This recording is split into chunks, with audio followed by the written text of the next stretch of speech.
সকালের রেল স্টেশনের প্ল্যাটফর্মের দৃশ্য। ভোরের কুয়াশা তখনও পুরোপুরি কাটেনি। কিছু দোকান খোলা শুরু করছে। চা নাস্তার দোকান থেকে ধোঁয়া উঠছে। হাতে খবরের কাগজ নিয়ে কজন মানুষ অপেক্ষা করছে। শিক্ষার্থী, চাকরিজীবী কিংবা দূরে যাত্রা করতে আসা যাত্রীদের ভিড় বাড়ছে আস্তে আস্তে। প্ল্যাটফর্মে ট্রেনের বাঁশির শব্দ, লাল সবুজ বাতির আলো আর ট্রেন আসার আগে মানুষের হুড়োহুড়ি মিলেমিশে এক ধরনের ব্যস্ত সকাল তৈরি করে। সকালের প্ল্যাটফর্মে এক কোণে ছোট্ট একটি ঝুড়ি রাখা। ঝুড়িতে সারি সারি করে সাজানো রঙিন মিষ্টি আমরা, কচকচে সবুজ, কারোটা আবার সেই ভোরের নীরবতার ভেতরেই কাঠমিস্ত্রি তার কাজে মগ্ন। হাতে করাত, ধীরে ধীরে কাঠ কেটে চলেছেন তিনি। কাঠের গায়ে করাত চালানো শব্দ যেন সকালের নীরবতাকে ভেঙে সুর তুলছে।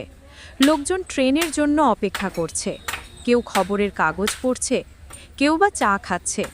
আর সবার চোখের একপাশে ভেসে উঠছে কাঠমিস্ত্রির মনোযোগ আর শিল্প। কাঠের গুঁড়ি ধীরে ধীরে আকার নিচ্ছে, হয়তো বেঞ্চ, হয় উড়ুখুঁটি। এই দৃশ্য যেন বোঝাচ্ছে শহরের ব্যস্ততার মাঝেও শিল্প আর শ্রমের সৌন্দর্য আলাদা করে ফুটে ওঠে। ট্রেন ধীরে ধীরে গর্জন করতে করতে প্ল্যাটফর্মে ঢুকল। প্রথমে ইঞ্জিনের ভারী আওয়াজ, তারপর একে একে কামরাগুলো থামতে লাগল। মুহূর্তেই চারপাশের পরিবেশ বদলে গেল। কে যেন হঠাৎ নীরবতার ভেতর প্রাণ ঢেলে দিল। যাত্রীরা দৌড়ে দরজার সামনে ভিড় করল। কেউ নেমে আসছে তাড়াহুড়ো করে, আবার কেউ ব্যাগ কাঁধে নিয়ে উঠে যাচ্ছে ভেতরে। কেমন লাগলো সকালে স্টেশনের এই দৃশ্য?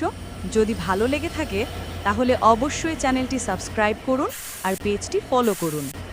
আপনারা সাথে থাকলে আরও এমন সুন্দর গল্প আর ভিডিও নিয়ে হাজির হব প্রতিদিন। টুংটাং।